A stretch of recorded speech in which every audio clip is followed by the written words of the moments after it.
साहब एक बात बड़ी कही जाती है चंबल को लेकर के।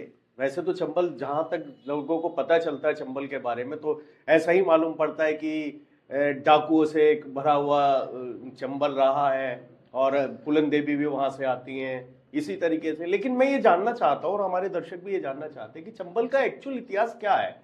ये बड़ा एक संशय में पड़ी हुई चीज है। देखिए, चंबल जो नदी है, इसका पानी वीरता का प्रतीक है जी।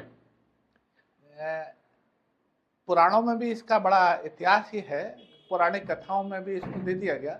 वो एक अलग रहा कि पौराणिक कथाओं में उसको षड्यंत्र उसका बनाया गया उसके साथ, लेकिन पौराणिक कथाओं में भी देखेंगे तो चंबल के पानी को वीरता का पानी माना गया। उसका पानी जो है वो वीर का माना गया कि वीरता का पानी। जी।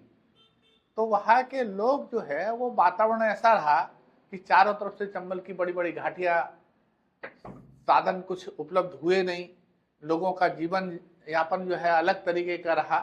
तो वो वहाँ के लोग जो है संघर्षशील रहे और अपनी बात को रखने में उनमें झिझक नहीं रहे और उसको जो है दूसरे रूप में प्रतिरूपित किया गया, प्रारूपित किया गया और उसके जो है उसको प्रतिलिपेक्षित भी एक उसके लिए एक नया आकार दे दिया गया।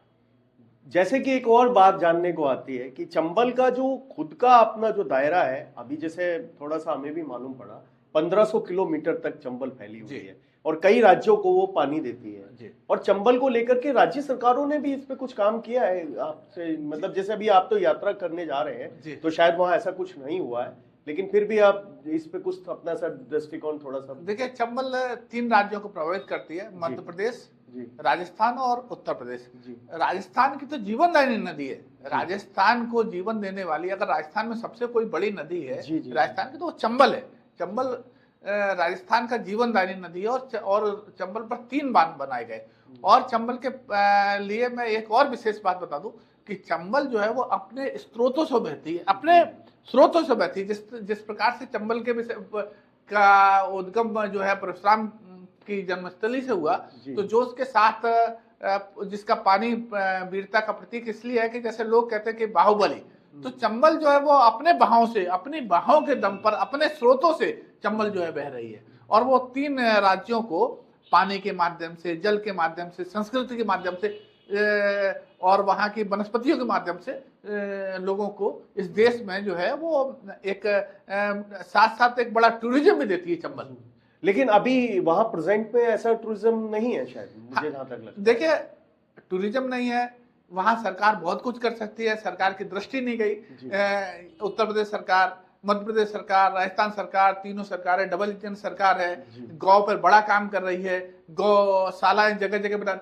चंबल में तो उसके पास खुद की जगह है, वहां गौ अभ्यारण्य बनाना चाहिए। गौशाला आप जरा सी गौशाला बना लेते 25 गाय, वहां पर चारा मिला नहीं, पानी मिला नहीं मिला, वहां गौ अभ्यारण्य बना ले, हजारों उनको खुद को चारा जब बेड़ रहेगा, फ्री रहेंगी, तो गाय वहां अपना चारा भी अपना कर लेगी। आपको चारे की भी उनकी व्यवस्था नहीं करनी, थोड़ा सा ध्यान देना है और गौ अभ्यारण्य बनाया जाए तो इस देश की एक बड़ी समस्या जो है वो चंबल खत्म कर देगी। चंबल काफी इंटरेस्टिंग एक चीज है और मतलब उस पे बात होनी चाहिए।